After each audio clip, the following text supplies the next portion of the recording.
అందరికీ గృహలక్ష్మి the Telugu YouTuber ఛానల్కి స్వాగతం. కరకరలాడే అటుకులు టమాటో వడియాల్ని ఎలా తయారు చేయాలో ఈ వీడియోలో చూద్దాం. దీన్ని తయారు చేయడం చాలా ఈజీ. సో ఎలా తయారు చేయాలో చూద్దాం.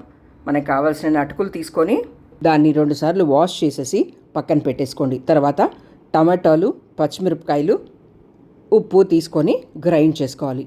1/2 కేజీకి సుమారుగా 3 నుంచి 4 వరకు టమాటాలు పడతాయి. పచ్చిమిరపకాయలు మన కారానికి తగినంత, ఉప్పు రుచికి తగినంత. సో దాన్ని మిక్సీలో వేసేసుకొని పేస్ట్ లాగా చేసేసుకోండి. కొద్దిగా అటు ఇటు 1-2 టమాటాలు కొంచెం కచ్చా ఉంటే పర్లేదు, ప్రాబ్లం ఏమీ లేదు. పచ్చిమిరపకాయలు కూడా మీ కారానికి తగినట్టు వేసుకోవాలి. సో ఇప్పుడు మనం పేస్ట్ చేసుకున్న ఆ టమాటా ప్యూరీని మనం అటుకుల్లో పోసేసుకోవాలి. అటుకుల్లో పోసి బాగా కలుపుకోవాలి. మరీ గట్టిగా రాకుండా కొద్దిగా గట్టిగా ఉండేటట్టు ఉండాలి. అటుకులకి నీరు శాతం ఎక్కువ పీల్చుకోవడం స్వభావం ఉంది కాబట్టి మనం నీళ్ళని లేదా టమాటా జ్యూస్ని చూసి పోసుకోవాలి. ఇది ఒక అరగంట పాటు పక్కన పెట్టేసుకోండి. చూసారా, గట్టిగా వచ్చేసింది. కావాలి అనుకుంటే కొద్దిగా నీళ్ళు యాడ్ చేసుకోండి, ఎక్కువ యాడ్ చేసుకోవద్దు. కొద్దిగా నీళ్ళు అలా చిలకరించుకొని మనం కొంచెం అట్లా నలిపినట్టు కొద్దిగా నలపాలి, ఎక్కువ నలపకూడదు. కొద్దిగా నలుపుకొని ఇలా చూసారు కదా, అలా వచ్చినప్పుడు మన చేతిలో ఒత్తితే నిలబడేటట్టు ఉండాలి. అంటే మనం ఏ షేప్ అయితే ఇస్తామో ఆ షేప్ ఉండేటట్టు చూసుకోవాలి. అంటే అంత గట్టిగా ఉండాలి. అలాగే కొద్దిగా అట్లా నలుపుకొని మనం ఇట్లా ప్రెస్ చేసుకోవాలి. చూస్తున్నారు కదా, నిలబడిపోయింది. మనం ఇట్లా కట్లెట్ లాగా చేస్తే ఎట్లా అట్లనే స్టాండర్డ్గా నిలబడింది కదా.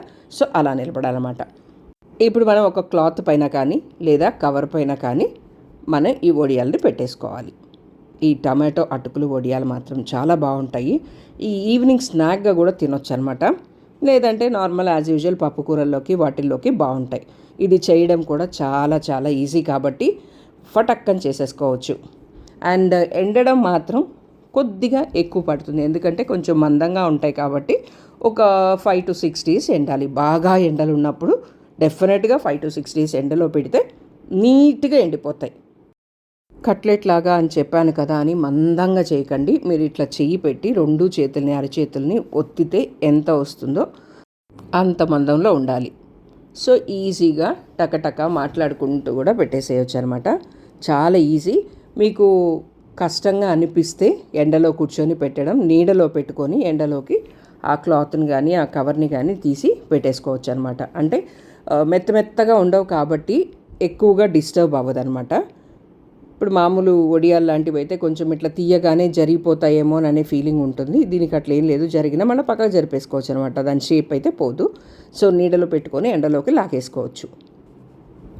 ఈవినింగ్ అంతా పై లేయర్ బాగా ఎండిపోతుంది, పక్క రోజుకి బాగా ఎండిపోతాయి అన్నమాట.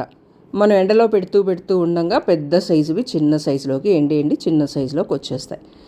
ఇది సాయంత్రానికి. కిందవేమో కొంచెం ఇంకా తడితో ఉన్నాయి, పైనంతా ఎండిపోయింది. చూసారా, అంటే పూర్తిగా ఎండదు, బట్ బాగా స్టిఫ్గా వచ్చేస్తుంది. కొద్దిగా అదండి, ఇంకా అటుకులు కొంచెం తేమతో ఉన్నాయి.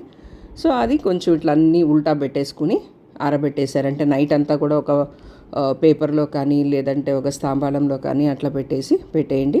పక్క రోజు మళ్ళీ యాజ్ యూజువల్ ఎండలో పెట్టుకోవడం తీసుకోవడం అట్లా 5 to 6 days పెట్టుకోండి. కొద్దిగా మీకు ఎక్కడన్నా డౌట్ ఉంది, ఇంకా ఆరలేదు అనుకుంటే ఇంకొక రోజు ఎక్స్ట్రా పెట్టుకోండి. వడియాలు కొనుక్కునే దానికంటే కూడా మనం చేసుకుంటే ఒక థ్రిల్ ఉంటుంది కదా.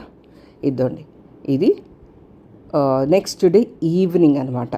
సో బాగా ఎండిపోయాయి, సైడ్ ముందు వెనక అంతా బాగా ఎండిపోయాయి. సో చూస్తున్నారు కదా,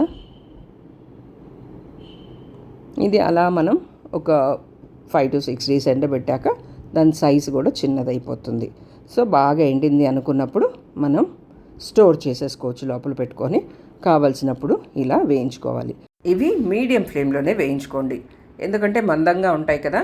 సో మనం హై ఫ్లేమ్లో కనుక పెట్టుకుంటే పై భాగం అంతా ఫాస్ట్గా వేగిపోతుంది, లోపలిది కొంచెం వేగకుండా ఉంటుంది. కాబట్టి మీడియం ఫ్లేమ్లో కనుక పెట్టుకుంటే అంతా ఈవెన్గా వేగుతాయి.